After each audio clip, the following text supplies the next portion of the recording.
Hi everyone, my name's Mike and welcome to the latest video from the Lemon Drizzle Gang. Today we're continuing the alternative to a classic video mini-series box set, and today is the turn of Stuart, who you've seen on the Square 4 video. So we're taking a look at one of his bikes today, and this is a bit different. It's a bit of a twist on this one, because while we're putting it forward as an alternative for a classic, there's a much kind of more to it than that. So the bike he has got is a Hinckley Triumph Trident. So it's 900cc and it's a 1993, a T300. And at the moment he's got it completely standard, and he's been riding around on it for a year just to check the motor. But what he's going to do is he's going to turn this into a CRK Café Racer. So CRK are a company started on the Isle of Wight. I believe they're now in Sheffield, and they produce Café Racer kits. And one of the ones they do is for the T300 series of Triumphs. So it'll make the bike lighter and it'll make it a lot nicer to ride, you know, not that it isn't at the moment. But today we're looking at it as a viable alternative for a classic, because it is, arguably it is itself a classic, but it didn't cost him a lot of money, and you know, it's reliable, it's interesting bike. So what we're going to do is we'll look at it today as standard, and then we're going to continue with the build. So hopefully we'll have a talk to CRK and see if we can go and have a chat to them about their operation, and then we'll follow through, because Stuart's doing the build himself. He's very capable at that sort of thing. So we're going to follow the build through, so hopefully that'll make another interesting mini-series for you. So hope you enjoy this, and I hope you're enjoying the videos that we're doing, and as usual, please like and subscribe and click the little bell, because as I say always, it does make a difference to us, and it makes us, you know, allows us to keep producing these videos. So thank you very much for that, and we've got some good stuff coming up.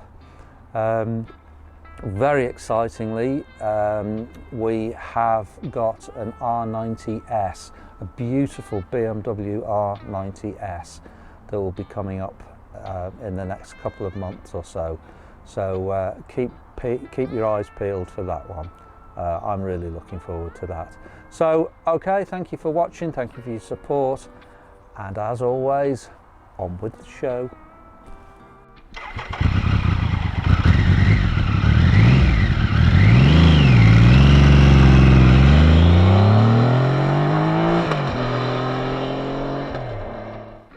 Okay, so this is Stu, who owns the bike, and going to tell us something about it. Okay, so Mike set a challenge. If any of you've seen the Griso video, he was trying to find a alternative to a classic bike. Now this is what I went for. So the proviso that he was saying was things like, can you leave it in the garage? Will it fit in going over to the classic CT at the Isle of Man? So I chose a Triumph Trident. Now the Triumph is absolutely nothing to do with the original Triumph. So you've seen some proper classic Triumphs. I think the last one came out of Meriden, and then these come out of Hinckley. The first ones came out in '91, and this is a '93. So the Triumph name was bought by John Bloor, and he wanted to show the Japanese that we could still make bikes. So his motto was traditional engineering or traditional technology. So he went for a sort of modular. So this was one of their offerings. It's a 900, I think it's 883, it's a 900 triple. So it's a brand new engine and it's a steel spine. I think it's about 100 brake horse, possibly less at the back wheel. But what you will see is that it's actually a modern bike. It's got cast wheels, it's got a disc, 2 discs up front, disc at the back. It's even water cooled. So it's a modern engine and a modern bike, but with an old feel to it. Yeah, it's monoshock as well, isn't it? Yeah, you know, if you notice, it's got everything that a modern bike's got. However, the technology that it was porting in 91 to 94, I think they made these, was an equivalent to a GPZ 900 from 1984. So as much as he was tried and trusted technology, it was a little bit old. This is a modular design, so you'll get a street triple. I think it was called a street triple. Yeah, it was the first yeah. No, speed triple. Speed triple, yeah, speed triple, street. which I think they've carried that name on. They've got a sprint, which they've carried on. But of them all, this was the lightest, but it weighs in at like 225 kilos. It's got a 25 litre tank. That's 5 gallon. So a kilo a litre, that's when it's full, it's pretty heavy. Yeah, so when they actually produced it, it keyed into what was a 90s fad of retro bikes. I think the Kawasaki Zephyr was one of the ones that sort of came out. So they were trying to key into I think the name, and Trident obviously. So they're trying to key into the name and the retro. So this actually probably produced as one of the first retro bikes. So age-wise now, this must be getting on for 30 years old if it's a 93. I'm terrible at that. I always think 93 was just... I know, it's amazing, isn't it? So in 93, I think this was about 5 grand. You could buy this for about 5 grand. But what was also out in 93 was Fireblade. So you could be riding a Fireblade. Which you've also got, haven't you? Yeah, which is the same. So that's the sort of decision that people were making then. Like we were saying, is this a good alternative to a classic? It's probably not far from it being an actual classic. Right, this particular bike started life in Nottingham, and then its 12,000 mile service was at Bill Smith's, which is in the northwest, just down the road from here. So it spent the rest of its life in North Wales.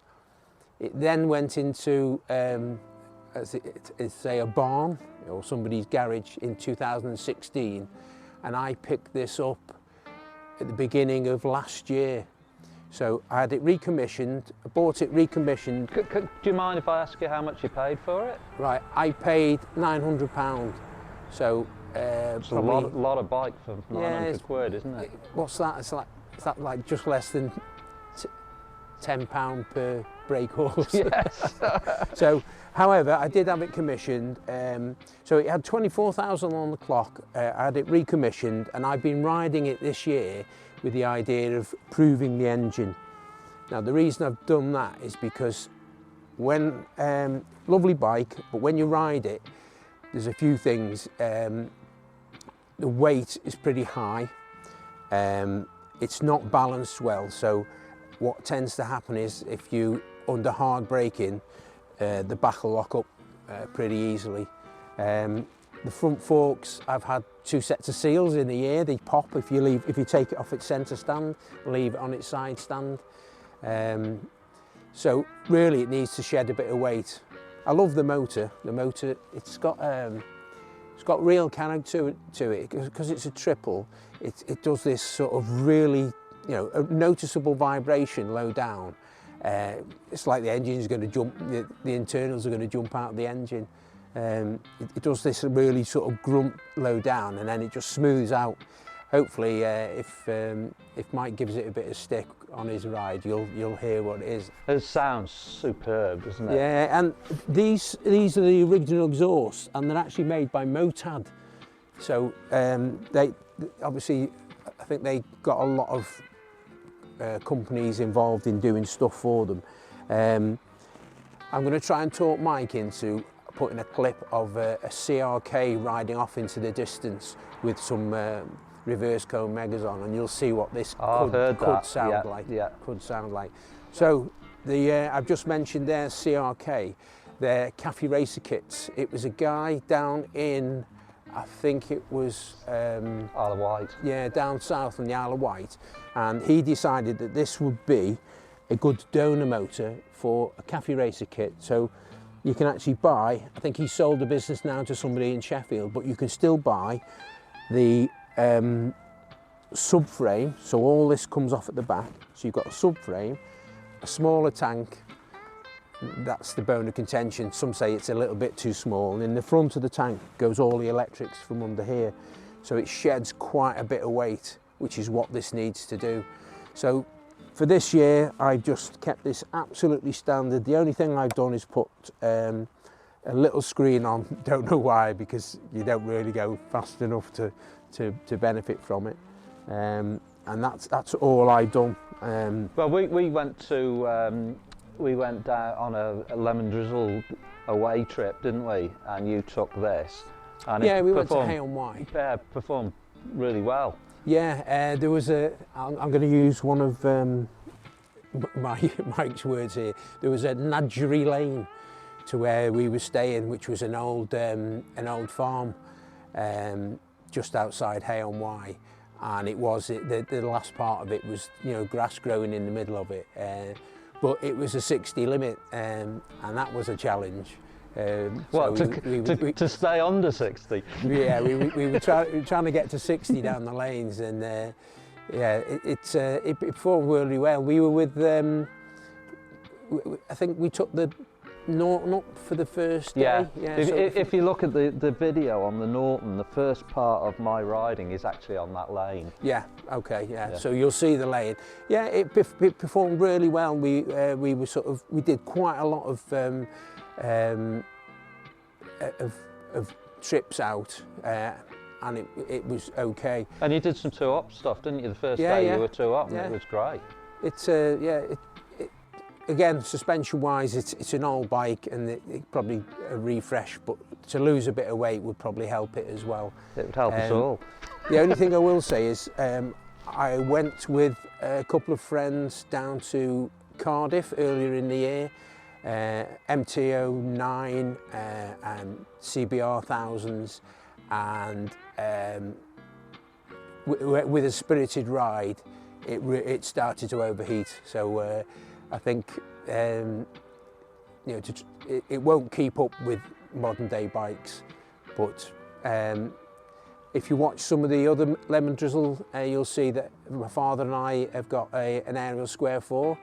So when my dad rides that, I've been following him on my Fireblade, which is probably not ideal, but this will be a lot better.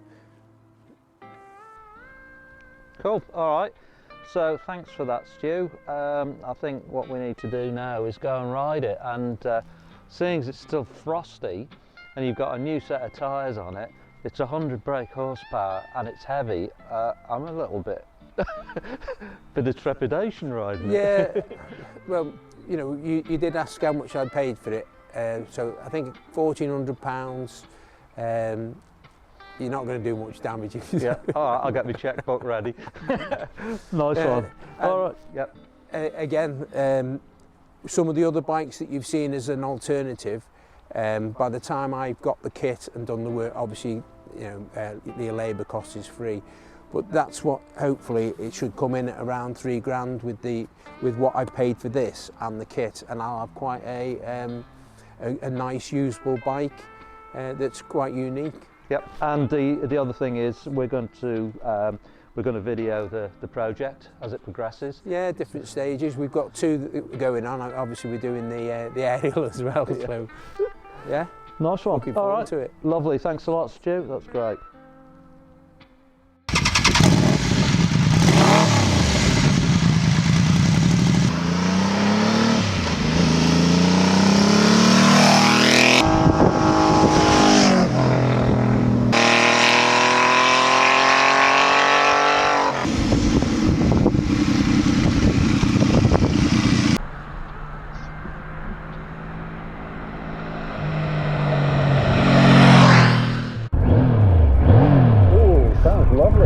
So this is me, Mike, riding now, and it's my first go on the Triumph.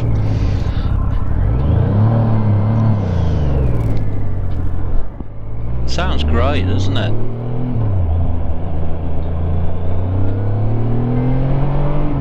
So what's it like? So it's heavy and it feels quite old. The brakes aren't great, and